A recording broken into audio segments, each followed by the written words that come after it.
opened it? My name is Ruth Cleveland. We opened in 1971, my husband and I. He is a piano tuner slash musician, plays keyboard and guitar. We have only moved 3 times within 1 block of this location right now. We have a full-time luthier. We have 4 teachers. The teachers, of course, are bringing in instruments as far as repair and also purchasing. The lessons are taught in the back of the store, so they walk through the store. And we are lucky enough to have a full-time luthier, which is Tyler. If you pan around to Tyler, he can explain his story. This is Tyler. Tyler, you want to tell us what your life is like as a luthier? And yeah, for sure. About the profession. Absolutely. Yeah. So my day starts right at. Sounds like it's a busy one. It's always a busy one. I start my day right at 10, and I almost always have something to work on. I'm never waiting for work to come in, which is always a really great surprise.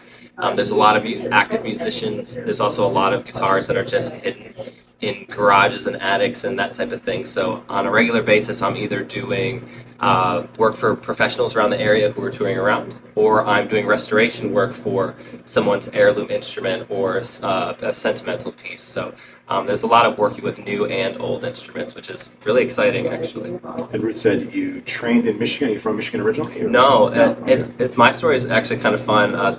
Me doing this for a job is all entirely the happiest of accidents.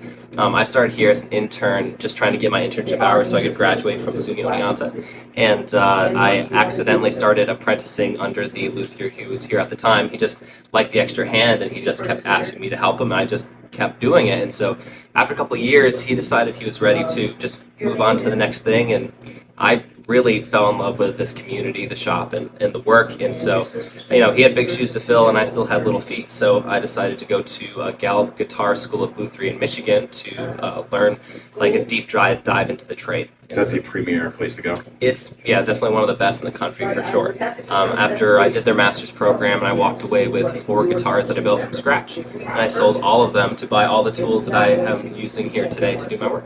Yeah, so there's a lot of cool specialty tools into it. So I apologize for the mess, entirely unprompted for to So I'll we're not warrants, in your defense. Actually, I've got a neck jig that's set up right here, and what this tool's job is, I mount guitars onto it, and it keeps the instrument completely steady and stable. So when I'm doing fret dressings, the neck isn't flexing or anything like that. It stays put, so it gives the most accurate fret dress that I could possibly do. Did you make that? Or no, this is a Stu Mac piece. It's an Erlewine neck jig, and I couldn't do my neck work without it. So that's a pretty fun piece. And just fret tools in general, they're super specific.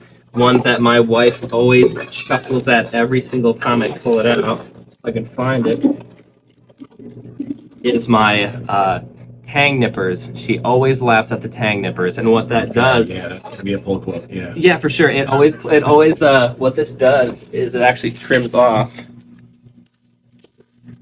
If you look at a fret here, you got the top part that we see, but underside, this little T section is called the tang. Okay. And so if we're doing a refret on a bound guitar that has binding on the neck, we actually want to trim away just this specific part here.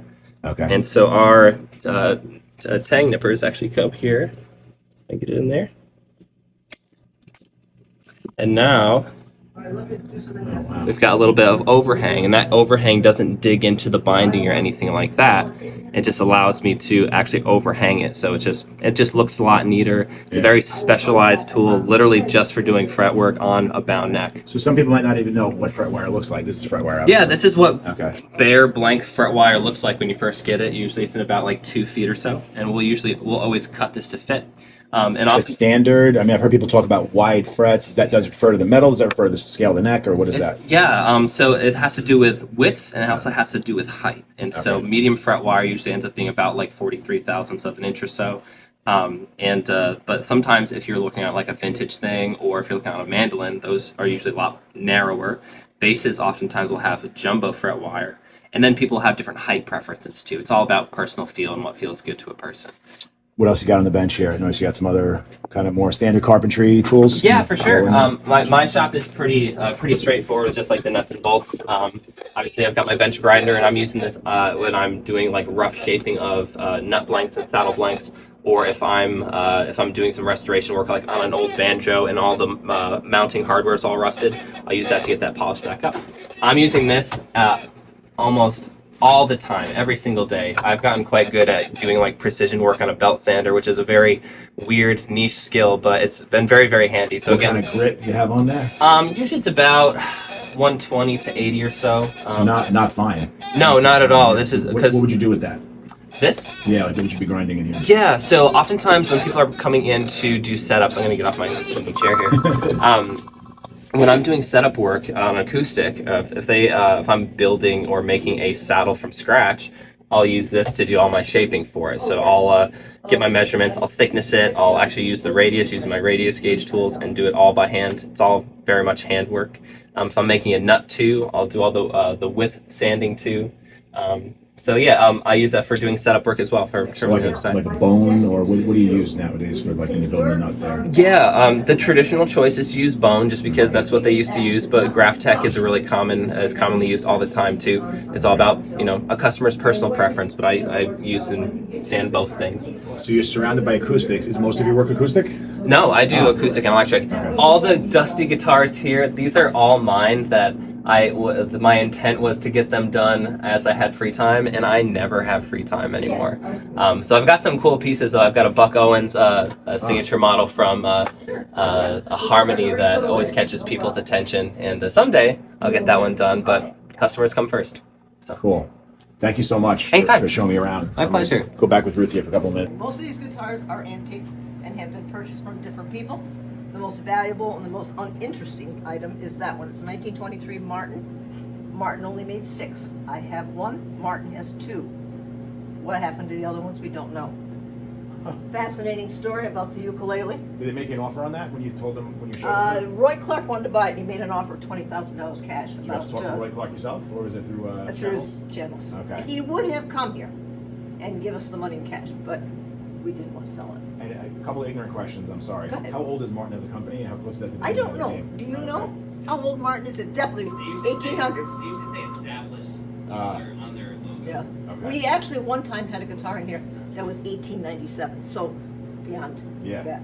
Ukulele That first. ukulele belonged to my husband's English teacher, and she willed that to my husband. Wow. This mandolin belonged to a gentleman.